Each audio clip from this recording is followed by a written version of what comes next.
எந்த ஒரு மனிதன் மாம்சத்திற்காகவும் மாம்சத்தோடும் போராடுகிறானோ அவன் கெட்ட போராட்டக்காரன். அவன் கெட்ட போராட்டக்காரன். மாம்சத்திற்காக போராடுகிறவன், மாம்சத்தோடு போராடுகிறவன் அவன் கெட்ட போராட்டக்காரன். அப்ப நல்ல போராட்டக்காரன் என்ன பண்ணுவான்? தேவனோடு, தேவனுக்காக, தேவனுடைய ராஜ்யத்திற்காக போராடுகிறவன் நல்ல போராட்டக்காரன்.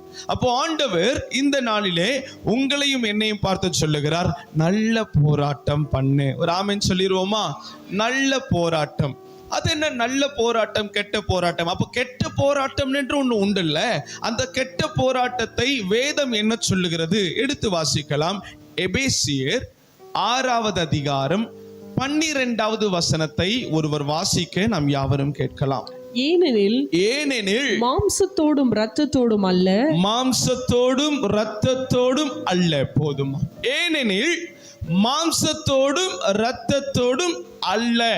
இன்றைக்கு ஆண்டவர் நம்முடைய வாழ்க்கையில அனுமதிக்கிற ஒவ்வொரு போராட்டமும், எனது அருமையான கர்த்தருடைய பிள்ளைகளே, அது மாம்சத்தோடு கிடையாது. மாம்சத்தினால் உண்டாகப்படுகிற போராட்டம் அது கர்த்தரால் அங்கீகரிக்கப்படுகிற போராட்டம் அல்ல. ஆண்டவர் சொல்லி இருக்கிறார், உங்களுக்கு இருக்கிற போராட்டம் மாம்சத்தோடு இல்லை, இரத்தத்தோடு இல்லை. ஒரு ஆமென் சொல்லுங்க. அப்ப மாம்சத்தோடும் மாம்சத்திற்காகவும் போராடுகிற போராட்டத்தை வேதம் நமக்கு அங்கீகரித்து தரவில்லை. எப்படிப்பட்ட போராட்டத்தை வேதம் நமக்கு அங்கீகரித்து தருகிறது? தேவனுக்காக போராடுகிற ஒரு போராட்டம். ஆமென் சொல்லுங்களேன். ஆமென். தேவனுக்காக ஒரு போராட்டம், தேவனோடு ஒரு போராட்டம், தேவனுடைய ராஜ்யத்திற்காக ஒரு போராட்டம். நீங்க நோட்டு பெண் எடுத்துட்டு வந்தீங்கன்னா அதை எழுதி கொள்ளுங்க.